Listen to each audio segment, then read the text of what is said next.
Pemirsa, Persatuan Perusahaan Periklanan Indonesia atau P3I DKI Jaya akan kembali menggelar Festival Citra Pariwara untuk yang ke-35 kalinya.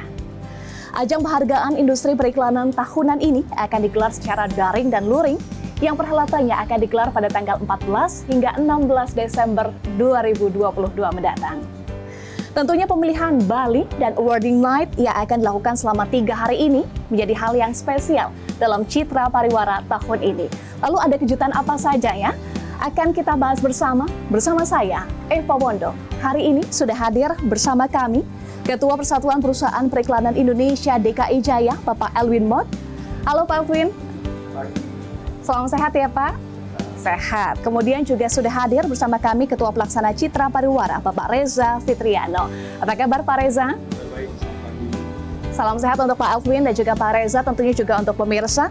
Nah, kami akan ke Pak Elwin terlebih dahulu ya Pak. Citra Pariwara ini kan secara konsisten terus digelar setiap tahunnya. Nah, bisa dijelaskan apa sebenarnya Citra Pariwara dan bagaimana Pak sejarah singkatnya? Oke, jadi Citra Pariwara itu adalah ajang kreatif periklanan Indonesia. Itu sudah dimulai dari tahun 1987, jadi senior-senior kami di industri periklanan itu yang dulu memulai itu gitu.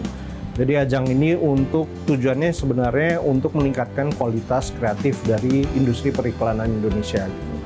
Jadi ini adalah satu-satunya ajang festival kreatif yang bisa berlangsung dari tahun ke tahun di Indonesia dan berjalan sampai sekarang gitu. Jadi yang tahun ini yang ke-35. Iya.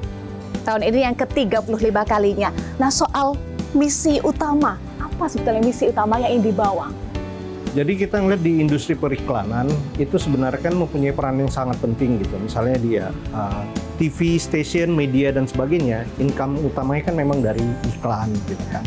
Jadi masyarakat bisa menikmati konten, itu juga sebenarnya quote-unquote dibiayai oleh iklan. Di lain sisi, pengiklan juga sangat mengandalkan iklan untuk bisa menjual produknya. Kasarnya karyawan pabrik, buruh, dan sebagainya, itu keberlangsungan hidup mereka itu sebenarnya dipengaruhi juga oleh keberhasilan sebuah iklan gitu. Oleh karena itu, industri periklanan itu harus terus kita tingkatkan kualitasnya, supaya juga industri iklan itu bisa menghadapi tantangan-tantangan teknologi baru, perilaku masyarakat yang baru, dan sebagainya gitu. Jadi memang Citra Pariwara itu aim-nya adalah selalu menaikkan kualitas kreativitas periklanan Indonesia. Menaikkan kualitas periklanan Indonesia. Kalau dari kacamata Anda saat ini bagaimana kualitas periklanan Indonesia? Sebenarnya ya, Citra Pariwara sejak tahun 2004 kalau nggak salah, kita sudah menggunakan juri-juri kelas internasional gitu. Bahkan tahun ini jurinya untuk panel utama seluruhnya dari internasional gitu. Jadi memang bisa dibilang upaya itu lumayan berhasil. Banyak juga iklan-iklan Indonesia yang sudah berbicara di ajang internasional gitu. Jadi itu bisa dibilang proven proven inisiatif, dan itu kita jaga terus supaya kualitasnya bisa meningkat terus. Baik. Nah, soal penyelenggaraannya Pak Reza, tahun ini akan digelar virtual dan juga akan digelar tatap muka ya. Gambarannya akan seperti apa? Bedanya apa nih tahun ini dengan tahun-tahun sebelumnya? Oke, jadi untuk pelaksanaannya sendiri sebenarnya terakhir kali kita bikin tatap muka tuh di 2019. Setelah itu 2020 dan 2021 kita semuanya itu secara online karena pandemik dan segala macam. Nah, tahun ini kita kembali untuk pertama kalinya tatap muka lagi. Nah, cuma menariknya adalah mungkin ini historical moment juga karena pertama kali kita bikin di luar Pulau Jawa. Jadi di Bali ya? Di Bali, betul. Dan itu juga hasil voting dari seluruh anggota P3I sih sebenarnya. Waktu kita sebelum bikin acara, kita lakukan survei, kira-kira kalau kita bikin offline, mau dibikin di mana? Kurang lebih seperti itu. Nah, cuma di luar itu sebenarnya orang akan tetap bisa mengakses secara online. Kita akan kasih aksesnya untuk streaming sih sebenarnya. Kurang lebih itu. Oke, kalau temanya apa Pak tahun ini? Nah, temanya tuh masih berhubungan tentang pertama kalinya atau kembalinya lagi offline sebenarnya. Jadi ceritanya itu adalah tema yang kita usung, Awesomeness Unites. Reasonnya simply karena kita percaya banyak sekali awesome talents yang bisa berkumpul kembali, merayakan dan selebrasi kreatif industri Indonesia. Kurang lebih seperti itu. Jadi ini ajang berkumpulnya talent-talent yang luar biasa, begitu ya Pak Reza, Pak Elwin. Nah, kalau tujuan spesifiknya apa? Tadi sebenarnya udah sempat disinggung sama Pak Elwin juga sih. Ada yang tambahkan? Tadi sudah sebenarnya disinggung Pak. Selain selebrasi terhadap kreatif industri, Misi utamanya adalah menaikkan level creativity Indonesia, dan kedepannya tuh harusnya seperti yang tadi Pak Elwin sampaikan adalah Indonesia bisa berbicara lebih banyak when it comes to creativity di internasional. Itu kenapa kita lumayan believe dengan mendatangkan juri-juri internasional tuh in anyhow akan menaikkan level kreatif industri di Indonesia itu sendiri. Karena yang seperti yang udah-udah tuh setiap pemenang biasanya kita kirim untuk mewakili Indonesia di ajang internasional. Baik, menarik sekali ya, Indonesia bisa lebih banyak bicara soal kreativitas. Nah, tentu menarik juga karena biasanya Festival Citra Pariwara selalu menghadirkan kejutan. Kejutan apa lagi? Nanti kita akan bahas usai jeda, pemirsa tetaplah bersama kami.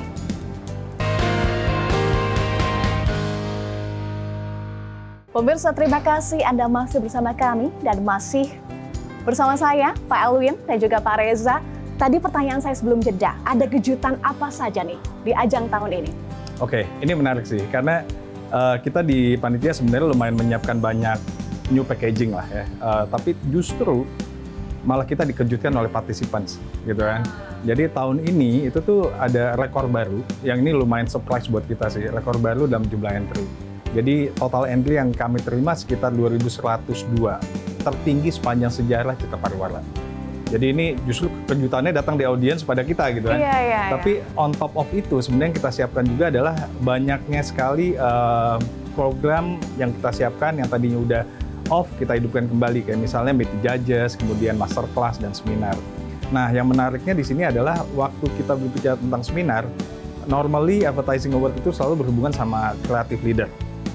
Itu udah default, hygiene factor lah kita bawa. Ada satu pembicara dari BBH, very respected creative agency globally. Kita bawa strategi planner-nya datang ke sini. Cuma yang menarik lagi di luar dia, kita mengundang kreator atau pencipta penyanyi metahuman dangdut pertama di dunia. Nah, ini lumayan surprising nih, karena orang kan banyak yang nggak tahu ternyata Indonesia bisa bikin metahuman gitu kan, dan menjadi penyanyi dangdut juga. Jadi namanya Love Caca. Nah, ini juga akan di-share oleh foundernya selama acara gitu. Jadi rangkaian-rangkaian itu tuh mungkin hanya bisa ditemuin di Citra Pariwara sih sebenarnya itu. Dan another surprising lagi adalah mungkin kayak tadi Pak Elwin sempat mention, semua juri internasional itu juga pertama kali. Baik, semua juri, kemudian tadi insan-insan kreatifnya juga surprise. Baik, menarik sekali. Rangkaian acaranya nanti akan seperti apa, Pak Reza? Jadi sebenarnya kita sudah mulai dari Jakarta. Jadi rangkaian yang besar kan ada masterclass. Nah, masterclass kita bikin di Jakarta sebenarnya 3 hari secara tatap muka. Tapi bagi orang yang ingin mengakses secara online, mereka harus membeli undangannya, kurang lebih gitu ya. Nah, ini sebenarnya kita gunakan sebagai bridging sebelum ke acaranya di 14, 15, 16 di Denpasar gitu, di Nusa Dua Bali gitu. Nah, di 14, 15, dan 16 itu kita punya up close with the awards. Jadi artinya mereka bisa ngobrol langsung sama juri, ada pembicara juga di situ. Tanggal 15-nya kita ada seminar. Kayak tadi aku bilang, banyak sekali speaker yang kita bawa, dan itu semua skala internasional. Dan di 15 malam dan 16 adalah awarding night. Jadi semua pemenang akan di-announce saat itu. Iya. Soal program-program tadi, Pak Reza sampaikan ada program yang dihidupkan lagi. Nah, boleh diceritakan sedikit? Boleh. Jadi tentunya kita berkaca pada kejadian 2 tahun lalu lah. Terakhir tuh waktu dulu tuh kita selalu punya animo yang tinggi di saat para peserta bisa ngobrol langsung sama juri. Nah, itu tuh sempat off selama 3 tahun terakhir. Nah, akhirnya kita hidupkan kembali up close with the awards. Jadi semua peserta itu atau audiens yang datang ke mengikuti rangkaian festival itu bisa ngobrol secara langsung sama juri untuk dapetin insight, kira-kira harus ngapain untuk supaya kerjanya lebih baik, kurang lebih itu sih. Nah, ini nih lumayan dinantikan karena juri yang kita datangkan tuh kebetulan ada 2 panel, panel Presiden Juri Panel 1 dan Presiden Juri Panel 2. Kedua-duanya menjadi juri presiden juga di award internasional. Jadi mereka looking forward untuk ketemu para juri ini untuk ngobrol lebih panjang sih sebenarnya gitu. Wow.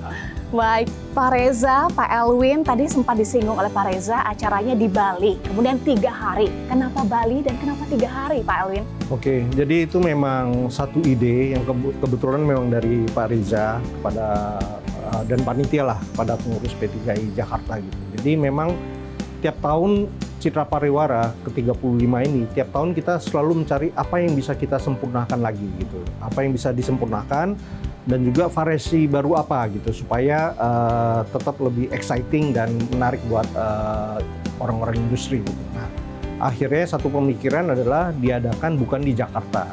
Jadi waktu itu kita bikin polling kepada member dari P3I, pilihannya Bali, Yogyakarta, dan Malang. Ya.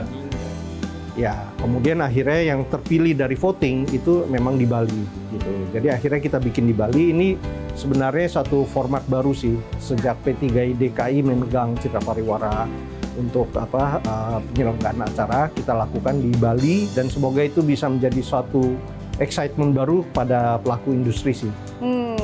Baik, dan 3 hari, artinya kejutannya akan berlangsung 3 hari nih ya, Pak Elwin, Pak Reza ya?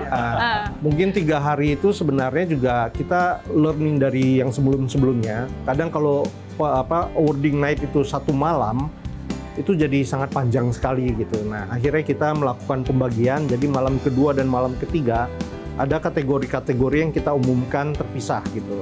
Jadi itu bisa menjadi satu excitement juga, jadi orang nggak bosen juga nunggu untuk awardingnya gitu. Betul, betul. Nah, kalau kita bicara yang lebih luas, dampak pandemi ternyata juga berubah banyak hal, Pak, termasuk juga platform ya. Nah, bagaimana Pak Elwin melihat perubahan platform karena pandemi? Bagaimana perkembangannya di Indonesia, industri periklanan akibat pandemi? Apakah justru semakin kreatif begitu? Ya, memang kalau orang kreatif itu justru biasanya semakin kreatif kalau kepepet gitu ya. Jadi kalau saya lihat memang di industri sangat terdampak. Ya biasa ketika ada krisis memang kan biasanya marketing budget yang memang di-cut dulu gitu. Nah itu terjadi, dan juga yang sangat berpengaruh juga perilaku masyarakat gitu. Konsumsi digital itu otomatis terjadi sangat besar sekali gitu. Akhirnya media digital juga menjadi satu media yang udah sangat umum sekarang gitu. Nah, pelaku industri ya terus terang kita lihat beradaptasi cepat sih. Jadi dulu mungkin agak berjarak, ya ini karena kondisi akhirnya semua memang udah harus masuk ke area situ gitu. Jadi saya lihat industri periklanan juga cepat reboundnya dan cepat mengambil peran supaya komunikasi di all media pasca pandemi itu bisa berlangsung dengan baik. Baik, kata kuncinya adalah beradaptasi ya. Ini tinggal hitungan hari lagi ya, Pak Elwin, Pak Reza. Lalu bagaimana persiapannya? Nanti kita akan bahas lagi, tetapi usai jeda, pemirsa tetaplah bersama kami. Pemirsa, terima kasih Anda masih bersama kami, dan masih bersama kami Pak Elwin dan juga Pak Reza. Tadi sebelum jeda saya tanya, ini tinggal menghitung hari lagi loh Pak, persiapannya bagaimana Pak Reza? Oke, kalau ngomongin persiapan sebenarnya mungkin hampir 100%. 100%, hampir ya? Hampir, karena hanya tinggal eksekusi. Penjurian sudah selesai sebenarnya. Eksekusi itu dalam artinya hanya tinggal pembagian pemenang, pembacaan pemenang, dan seminar. Dan itu akan dilakukan minggu depan sebenarnya. Jadi secara teknikal udah kita siapin semua sih. Sudah almost ready, kurang lebih. Oke, apakah ada penyesuaian khusus karena tatap muka plus virtual juga? Ya sebenarnya kita tetap mengikuti anjuran pemerintah. Jadi walaupun ini tatap muka pertama kali sejak pandemi, kita juga tetap melimit jumlah peserta yang datang, dan setiap peserta akan kita swab sebenarnya gitu sih. Cuma balik lagi bagi teman-teman yang belum bisa datang langsung ke Nusa Dua gitu, ke Bali, kita akan siapin link live streamingnya untuk tetap bisa enjoy the festival. Nah, linknya di mana? Bisa diakses di mana, Pak Elwin? Oke, info tentang Citra Pariwara bisa dilihat di website www.citrapariwara.org, atau juga bisa lihat di akun IG citrapariwara.id. Baik, saya ulangi ya, di www.citrapariwara.org dan juga di Instagram ya, citrapariwara.id. Baik, kalau kita bicara lebih luas lagi Pak Elwin, bagaimana sebetulnya perkembangan industri periklanan Indonesia sejauh ini? Tadi Bapak sempat sampaikan ya, sebetulnya kepepet karena pandemi justru makin kreatif. Nah, kalau bicara lebih luas lagi, bagaimana perkembangannya? Sebenarnya kalau saya lihat mungkin lebih luas lagi adalah masa-masa sekarang ini kalau saya ibaratkan itu kayak pasca Perang Dunia Kedua. Waduh. Jadi Perang Dunia Kedua kita tahu siapa yang menang dalam perang itu. Sesudah perang itu kan kayaknya diem aja gitu. Justru di saat itulah semua negara yang terdampak Perang Dunia Kedua itu saling berlomba untuk rebound dari kondisi perang gitu. Nah, pandemi ini di dunia juga seperti ini gitu. Kemarin COVID pandemi seluruh dunia mengalami, dan yang sekarang terjadi adalah menurut saya ya perang senyap. Semua negara berlomba gimana mereka bisa kembali dan perform pasca COVID gitu. Dan menurut saya Indonesia juga sedang mengalami itu gitu. Dan industri periklanan itu bisa dibilang salah satu pelumas lah roda ekonomi, karena kita juga membantu konsumsi masyarakat yang itu mempengaruhi produktivitas secara ekonomi gitu. Jadi periklanan Indonesia mengambil peran di hal tersebut, dan industri periklanan so far menurut pandangan saya banyak optimisme yang muncul gitu. Agensi-agensi baru juga bermunculan, creative agency, digital agency dan sebagainya. Dan juga dari sisi citra pariwara juga kita ngelihat dari Reza tadi bilang memang rekor baru untuk entry citra pariwara. Padahal tahun ini kita kembalikan harga entry ke sebelum pandemi. Jadi sebenarnya dibanding tahun lalu itu naik 40% gitu. Tapi malah entry-nya yang masuk memecahkan rekor gitu. Jadi itu dari situ kelihatan bahwa optimisme dari pelaku industri periklanan juga sangat tinggi. Nah, soal optimisme ini, supaya semuanya pelaku industri periklanan juga punya rasa optimisme yang sama seperti Pak Alvin, ada pesan Pak Alvin? Ya, saya rasa kita di industri kreatif memang kita terbiasa untuk mencari solusi dari kondisi yang ada. Kesempatan saat-saat sekarang ini justru saatnya kita berkontribusi gitu, memberikan ide-ide kreatif untuk membantu perekonomian Indonesia. Dan ajang Citra Pariwara ini juga menjadi barometer. Mereka bisa mengukur kemampuan mereka dalam skala internasional gitu. Dan dari sisi entry pun sebenarnya dibanding award dunia, kita itu harga entry-nya bisa dibilang paling terjangkau, tapi kualitas jurinya adalah kualitas dunia gitu. Jadi kapan lagi bisa kasarnya tes kemampuan kita dengan skala internasional dengan anggaran lokal lah, kasarnya seperti itu gitu. Nah, Pak Elwin bilang Citra Pariwara adalah barometer. Kalau menurut Pak Reza? Ya, mungkin nambahin apa yang sudah disampaikan Pak Elwin. Pak Elwin kan lebih makro gitu ya. Aku specifically lah, lebih mikro terhadap penyelenggaraan Citra Pariwara juga gitu ya. Emang aku paling mau menekankan tentang rasa optimis aku sih, yang paling utama itu. Karena kalau sekarang ini, tahun ini itu kita punya entry paling banyak, tapi yang paling menarik adalah regenerasi sebenarnya itu. Karena di tahun ini juga tercatat jumlah peserta daun muda itu terbanyak sepanjang sejarah. Artinya apa? Industri kita semakin dilihat oleh para kaum muda sebenarnya gitu kan. Karena kesulitan di kita adalah mencari second layer atau siapa penerus para kreatif insan yang akan melanjutkan industri ini sebenarnya. So, melihat stimulus-stimulus yang kita berikan, kayak seperti juri internasional, exposure untuk berlomba keluar, itu hopefully bisa membuat spark kreatif industri kembali hidup sih. Jadi aku berharap semangat ini masih bisa kebawa ke depannya gitu ya, karena dengan stimulus itu harusnya Indonesia creativity bisa lebih banyak berbicara keluar dan terhadap industrinya sendiri. Baik, menarik sekali. Terakhir Pak Reza, ajakan untuk para pemirsa Metro TV untuk bisa mengikuti ya Festival Citra Pariwara, meskipun tadi ada batasan ya, ada terbatas, tapi mungkin boleh diajak untuk pemirsa. Buat pertama untuk teman-teman di kreatif industri yang ikut lomba tahun ini, kalau belum menang mungkin bisa coba lagi tahun depan. Jangan menyerah ya Pak Reza. Karena kita akan selalu kembali setiap tahun. Tapi buat pemirsa yang di luar advertising people, mungkin emang bisa enjoy the festival, karena kita bisa melihat seluruh karya anak bangsa yang dipamerin, dan kita juga bisa belajar tentang advertising industry dari para pakarnya langsung. Siapa tahu kedepannya bisa tertarik untuk mulai bekerja di dunia advertising. Kurang lebih itu sih. Siapa tahu tertarik. Ada tambahan Pak Elwin? Mungkin itu sudah cukup sih. Baik, jadi sekali lagi bisa diakses di www.citrapariwara.org dan juga Instagram citrapariwara.id ya. Baik, terima kasih Pak Alwin, terima kasih Pak Reza. Sukses terus untuk acaranya tanggal 14 sampai 16 Desember 2022 di Bali ya. Baik, pemirsa, demikian perbincangan saya. Dan tetaplah bersama kami akan kembali usai jeda di Selamat Pagi Indonesia.